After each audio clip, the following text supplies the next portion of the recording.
Yo, what's going on, guys? Welcome back to Bullony Basketball. A new week, a new episode, per usual, and I'm here with Johnny. How's it going, Johnny? Just ready to talk some basketball. With each passing day, we're getting closer and closer to the return of basketball, and I cannot be more excited. Yeah, and we record these obviously on Thursday, for the most part. So 2 weeks from today is the first games back, which I'm looking forward to. I'm sure you're looking forward to, and I'm sure you guys out there are looking forward to as well. So we got a lot of topics here to discuss today. The first one is a bit interesting because we were talking about it last week, how it might be hard for a team, specifically this team, with Corona, injuries, but now it appears that Victor Oladipo is likely to possibly play in Orlando, and Malcolm Brogdon also has recovered from Corona. Fun fact, he actually liked my tweet that I said, I'm like, oh, you recovered from Corona? And he's like, yeah. But anyways, so I guess they're both going to be somewhat healthy or better. If they're both playing and they're both 100%, what do you think of the Pacers' chances? Early on, if you had told me that they were going to be healthy and they were healthy all season, I think I would be a lot more optimistic. And Oladipo, he has had a lot of time off and able to recover, but he just hasn't had a ton of game time. And so I don't know how far they can go. So I believe last week I said, thought Oladipo, maybe they win a series. With Oladipo, maybe they win 2 series, still probably unlikely. Oladipo is certainly an upgrade over to what they would have without him. So I don't want to be too high on my expectations of the Pacers because I just don't think that they really have enough firepower compared to the Celtics, compared to the Raptors, compared to the Bucks. I was a big fan of the Pacers early on, and then once Oladipo went down, and Brogdon kind of had his fair share of injuries, it was hard to be as high on them as I am now. Well, the one thing I will say, I know you said Oladipo hasn't had much game time experience. He's been like on a minute restriction almost all year. But I feel like a lot of that kind of comes out of play considering it's been like 4 or 5 months since everyone's played. So it's going to be completely different. And if Oladipo, think about it. He had about 4 or so months off between the time he was on the Thunder and when he joined the Pacers his first year. And then that's when he completely transformed his body. So if he does anything similar to that in recovering from an injury, then I think it could be very interesting to see, assuming he's not on a minute restriction. And then Malcolm Brogdon, who, in my opinion, before he got hurt, was the best player playing for the Pacers this year. I think he's a little bit better than Sabonis. But you have Oladipo, Brogdon, Sabonis. T.J. Warren's been very underrated this year, Miles Turner. And, with the holidays, Doug McDermott, T.J. McConnell, they probably have some of the best guard depth in the NBA. Of course the Clippers are up there, but maybe in the Eastern Conference for sure. They just have a lot of depth, and they have some more experience than some of the other teams up there too. So I think it'll be interesting. I would not be surprised if they got to the conference finals though. But of course they're likely going to play the Bucks in the second round. So if they do end up playing the Bucks, then that might be a bit of a surprise. But I think they are capable of beating just about every team in the East. It's not likely that they'll beat some of the top teams like the Bucks or the Celtics, though. Yeah, I guess my 2, not points of rebuttal, but my 2 cents on this. I don't know. It's kind of been something I've thought about a lot, and I don't know how much depth is that important in the playoffs. It's great to be 11 deep in the regular season like the Clippers, but what are the chances that the Clippers are going to really use all 11 guys in the playoffs quite often? Not very high, right? You're most likely going to stick to 8, maybe 9. But the Clippers, they have quality depth. They have guys that would be top 8 on most playoff teams. The Pacers, I'm just not so sure that T.J. McConnell is necessarily having him in the regular season is great because he provides depth. If somebody gets injured, needs a night off, there's that. I don't think he's necessarily a great 7th or 8th guy on a playoff team. And then you did kind of mention the whole thing with the Bucks and Celtics being on separate sides of the bracket. At least that's how it seems it's going to be. I would have those two as my favorites to make it to the conference finals. And so because of that, I'm not really seeing a path for the Pacers to get there. I think I don't know, I think depth is pretty important though. I mean, you look at the 2011 Mavericks. I mean, of course they had Dirk as the lone star, but they had a ton of other guys around him. Or like the 2014 Spurs. I feel like a lot of people like get caught up saying maybe Wade and Bosh were the reason that the Heat lost, but they really actually didn't play that bad of a series. It was really the guys like Norris Cole, Mario Chalmers, Chris Anderson. That was the reason they lost, because those guys were horrible off the bench. And once they put them in, as opposed to like, Boris Diaw, Patty Mills on the Spurs, like they were just getting like exposed every single time. So I think depth does have a play in here. I think their potential is the Eastern Conference Finals, though. I don't see them getting to the finals, at least not this year with, of course, they haven't really built much chemistry. But I think there's a pretty good chance if Oladipo's 100% healthy that they win at least one playoff series. Yeah, I agree with that. And just one last thing on the whole top thing. I don't know if outdated's the right word, but I'd say probably those 2014 Spurs were the last team to have depth along those lines that ended up winning a championship. Because you look at the Raptors and it's Lowry, Siakam, Kawhi. Then you look at the Warriors and whether it's the Hamptons Five or the Big Four, something like that. And they did have role players that helped them along the way, but for the most part, it's those guys. You look at the Cavs with LeBron, Love, and Irving. You look at the Heat with LeBron, Wade, and Bosh. So for the most part, you still need your 2 or 3 alpha guys plus a good amount of role players.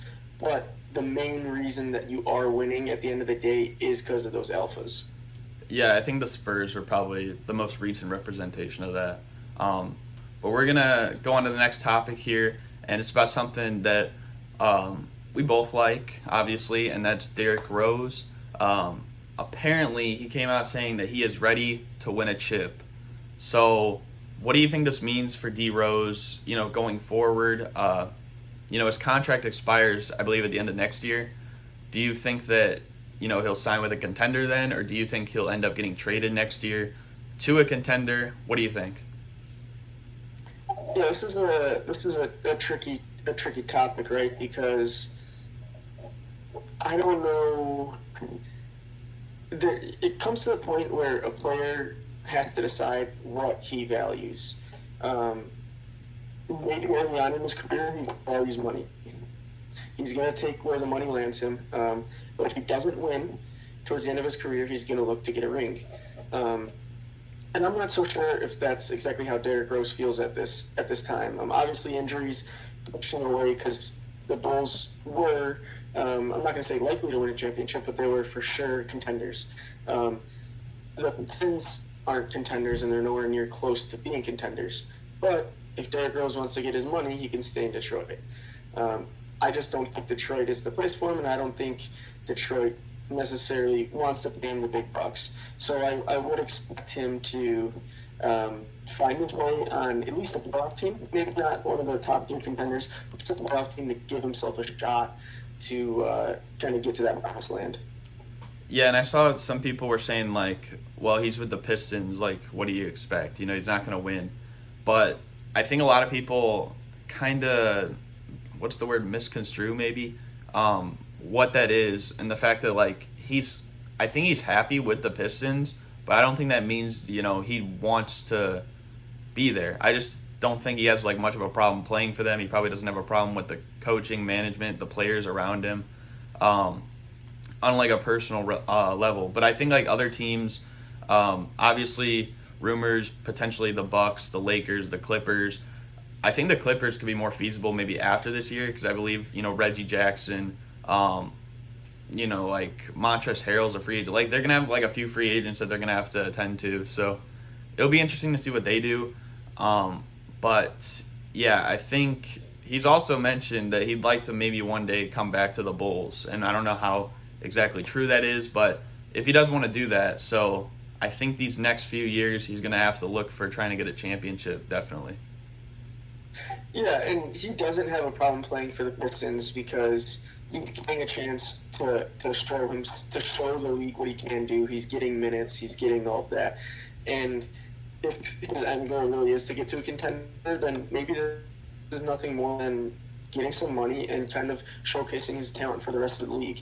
Because if he finds a way onto a contender, he's probably going to be a bench player. He's probably going to be a 6th or 7th man off the bench. And he's not going to have as big of a role as he has in the Pistons, but he's going to get a chance to win a championship, and that's ultimately what he wants to do. Yeah, I agree. But we're going to move on to the next topic, which is ranking these players. Now, I believe Hoop Central had is like cut one of these players, but I figured we could just rank these 8. So the players we have here is Trae Young, Jason Tatum, Brandon Ingram, Ben Simmons, Devin Booker, Donovan Mitchell, Pascal Siakam, and Bam Adebayo. So I don't know if you want to go first. I don't know how you want to go. You want to go from like 8 to 1 or like 1 to 8? What do you want to do? Do you want to? How about we alternate? So let's go for listeners' sake. It's probably easier if we go from best to worst. So I'll give my one, and you give your one, and we'll kind of go back and forth from there. Does that sound all right? Yeah. All right. So who did you have first? All right. Not that it wasn't particularly close, but I'm sure you guys know how high I am on this particular individual. I said I went with Jason Tatum. Oh, Jason Tatum? Okay. Yeah. It's very interesting. I think mine, and it's really tough because there's these 3 players. I feel like Simmons, Tatum, and Siakam are all really compared to each other a lot.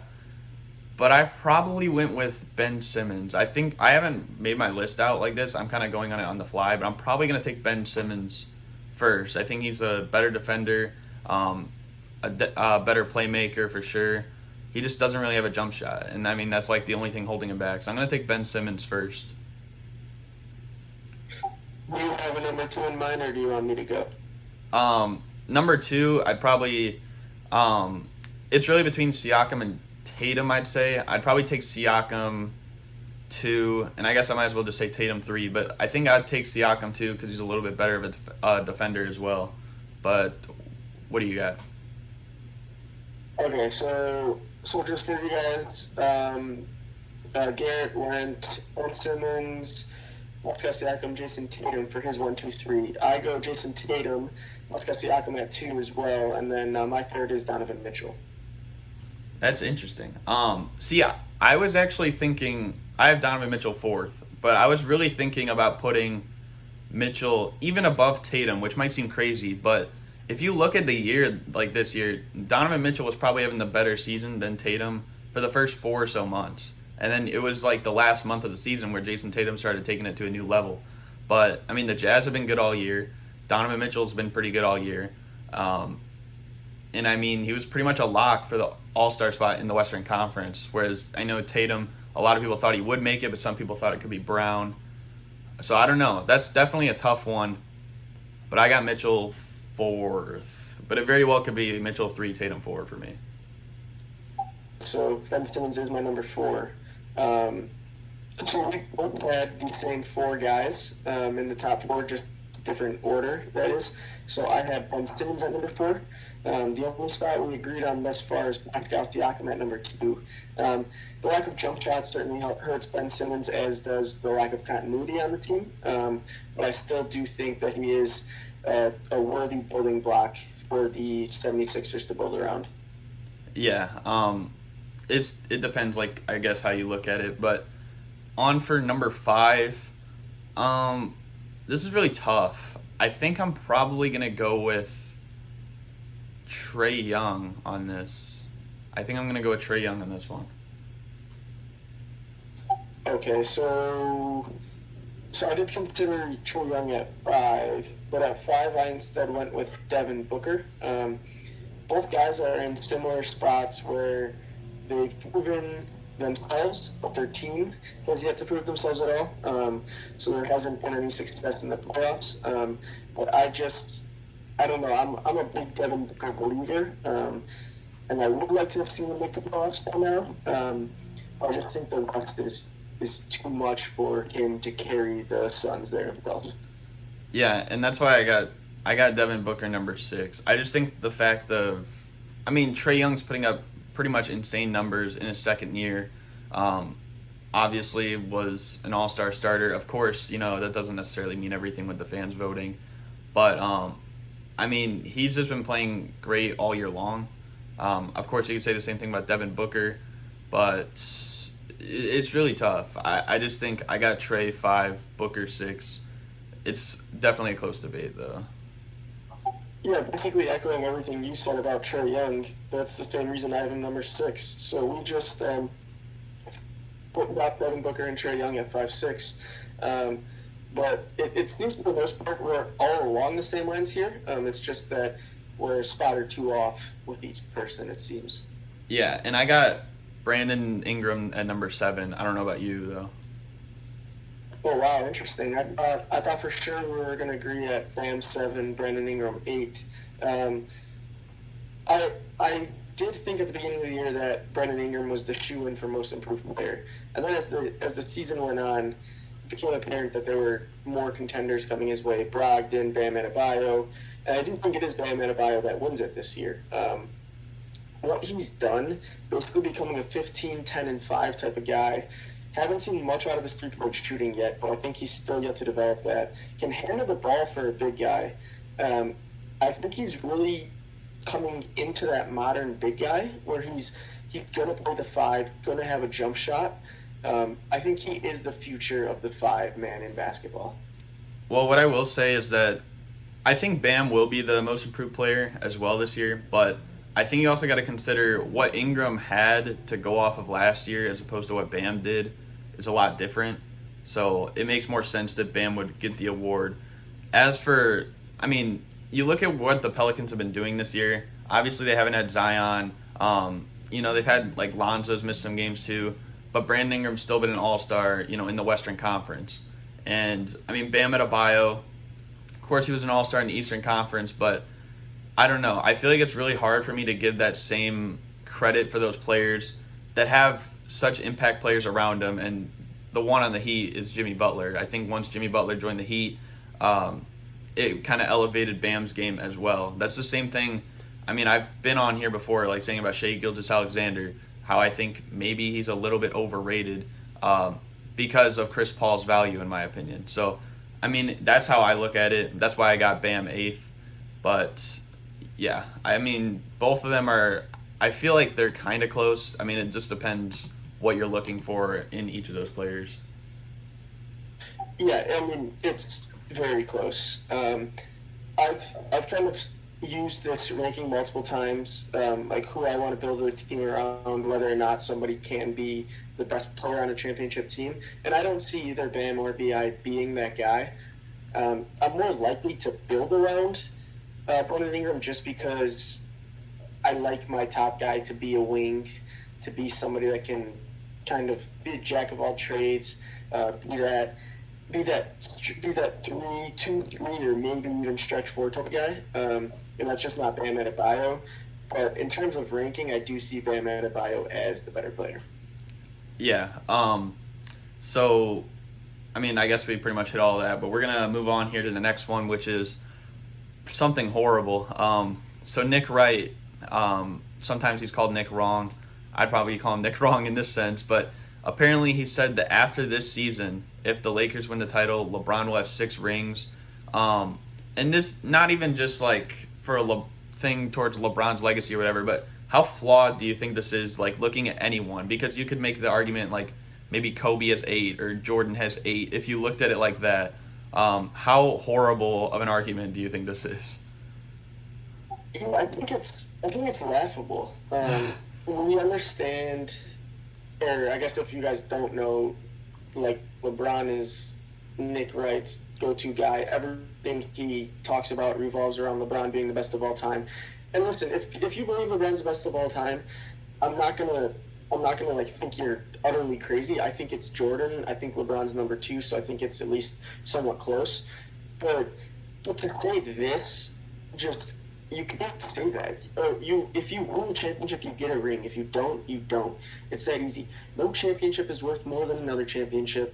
We can sit here and argue which player faced better teams in the finals, this and that. But at the end of the day, Jordan won it 6 times. If LeBron wins it after this year, he will win it 4 times, not 6 times. So this argument is just flawed. And for Nick Wright being that whole statistical genius and numbers, this and that, 4 plus 1 equals 4, not 6. So I don't really want to hear this. Yeah, and I think the points he brought up, like he said, you get 2 titles, one for winning against a 73-win team in 2016, the other for coming back down 3-1. But how can you get an extra title coming back down 3-1 if you put yourself in that position? That's like something that I don't understand. You didn't intentionally get down 3-1 just to come back games 5 through 7 to win and elevate, that title. Winning against a 73-win team is definitely impressive, but I think from that perspective, it makes no sense. And then also, just this year, I mean, they're not going to have Avery Bradley. They might not have Rondo with his hand fracture now. But just the perception that a lot of people gave those players around the Lakers, like everyone's been talking about LeBron and AD all year. So it just confuses me how now that's going to be worth another title when almost all these people were saying how Bradley or Rondo weren't really doing that much for the team. That's something that just doesn't make sense to me. Yeah, and we can sit here and argue that when they came down from 3-1, if Draymond Green never got suspended, they wouldn't have won. So this argument is just full of if, coulda, woulda, shoulda, just hypothetical things that don't add up. Stick to what's real. How many times has he won it? And that's how many rings he has. Don't try to tell me he has more rings because you value a certain one more so than another. Yeah, I just think that was kind of dumb. But we're gonna move on to the next topic, which is talking about Kawhi Leonard, and I think this is an interesting one. Where we rank him on the all-time small forward list right now, and then where would we rank him if he won the championship this year? I'm gonna let you go first because I feel like you might be surprised with my answer. So, where do you rank Kawhi on the all-time small forward list right now? This is a very tough question. So, I have him at 7 right now. I have him behind, Larry Bird, LeBron, Dr. J, Scotty, Kevin Durant, and Elgin Baylor. If he wins this year, it could easily be bumped up to 5 past Scotty, Elgin Baylor. Could probably even get past Dr. J. I have such a hard time ranking him on an all-time list because his statistics aren't there, but how good of a player he is there.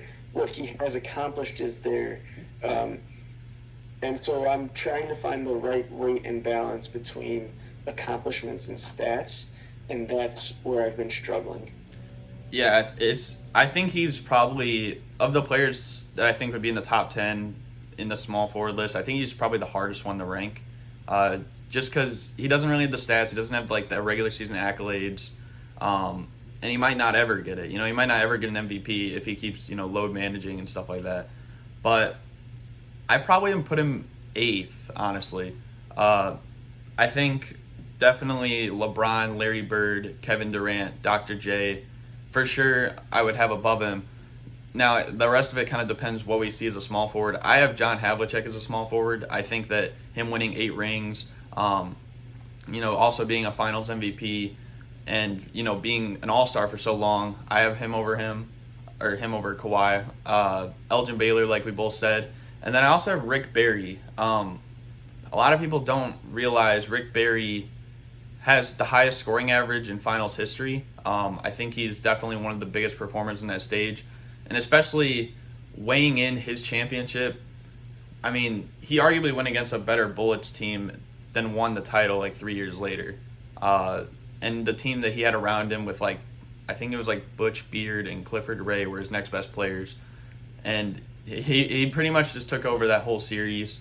So I got to give him credit for that. Whereas if you look at Kawhi's titles, yeah, he has 2 Finals MVPs, but one was on a great team with the Spurs, and he wasn't the same Kawhi as now. And then the other one last year, of course, it was insane what he did with the Raptors, but then again, a lot of the Warriors were injured. Like Durant missed pretty much the whole series, and Klay Thompson missed about a game and a half. So looking at all that, and of course, Kawhi, he's had about 4 years of being one of the elite players in the league. I think that it needs to take longer. But if he wins a title this year, I value that a lot. I think that I'd probably put him over Barry.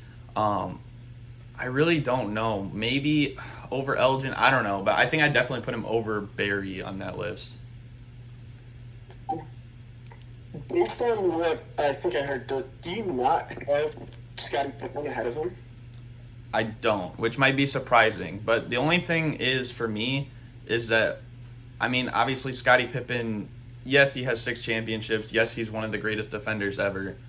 But he never led a team to a championship. And of course, I know, he played alongside Michael Jordan almost his whole career. But even in those years after, we saw, in that series against the Knicks, how he didn't even want to step up and be the leader. And then Tony Kukoc comes up and hits that shot. So it's hard for me to put Scottie up there in that class. We've seen Kawhi be the best player on a championship team twice, whether you think he was a superstar the first year or not. We've seen him be the best player on a championship team twice. And especially what he did, I think, mainly against that Sixers team last year. He averaged about, 35 a game? I think that that's something that I don't know if we'd ever see Scottie do. So it's really tough. I guess in terms of pure accolades, I definitely give the edge to Scottie. But I think who I'd rather want on my team to lead my team, I'd probably take Kawhi. Interesting. I'm not knocking it, because obviously Scottie is also one of those guys that's hard to judge based on the fact that he played with who most people think is the greatest of all time. But I was just confirming that I did not mishear anything. Yeah, and I think, that's why I have Scottie 9 and I have James Worthy 10. And James Worthy's kind of a similar situation to Scottie in the sense where it's he was the second or third guy on those, Showtime Lakers. So I think it's hard for me to put those guys ahead of the people that, were the top dogs on championship teams or championship level teams. Right. And I don't have any disagreements or anything there. Because at the end of the day, not only is the list subjective, but with subjectiveness comes people thinking and deriving their own lists based on what they think is more important. And without any of this being written down or without there being any rules, you're going to see a lot of differing lists. And that's what makes, not arguing, but that's what makes discussing these lists so fun. Yeah, I agree. But we're going to move on to the next topic, which is actually the last topic. This is something I saw on Twitter, and I thought it was very interesting, the mixed results. So I thought it'd be a good idea to talk about. So we have 2 players compared once again. We have Willis Reed and we have Pau Gasol. Who would you rather have and why? What's your argument? Yeah, I'm not going to say by a mile. But after digging into this, I think it's Willis Reed, and I don't think it's necessarily super close. If we look at pure accolades, so Willis Reed's a Hall of Famer, and Pau Gasol isn't one yet, but will end up getting in there.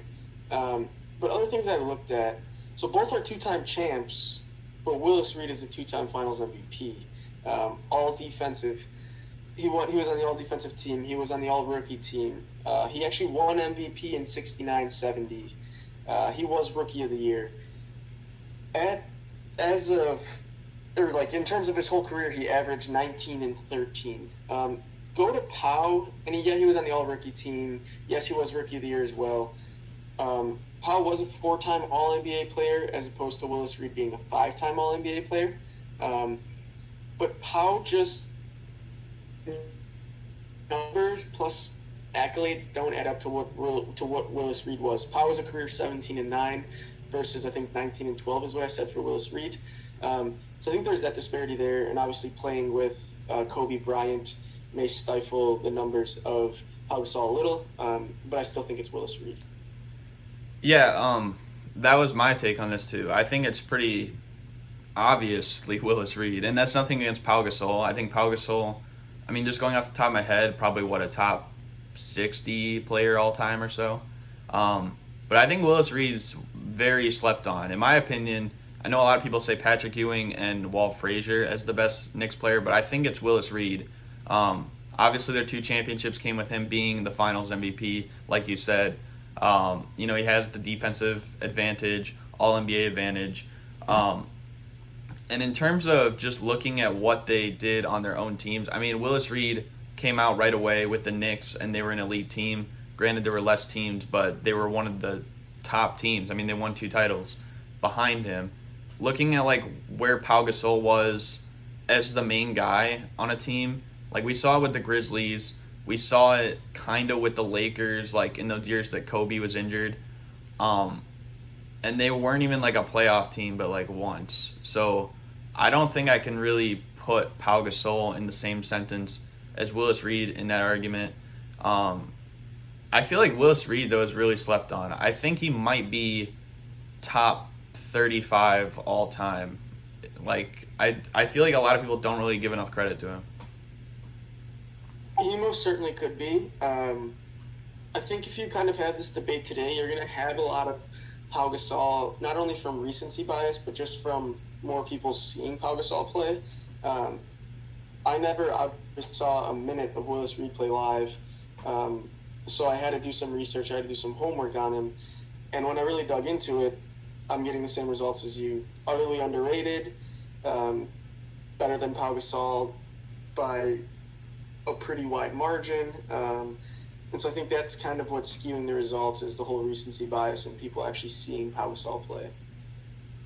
Yeah, and I think also, like, just from an athletic standpoint, I think Willis Reed as well was, like, kind of the better athlete. But, yeah, I just kind of wanted to touch on that. I know a lot of people were saying, I believe on Twitter, like, the competition in the 70s or so wasn't equal to the competition now, and I guess that's fair, but I don't think it's really also fair to take away from a guy winning 2 titles and 2 Finals MVPs just because of that reason, in place of a guy who was a second option on championship teams.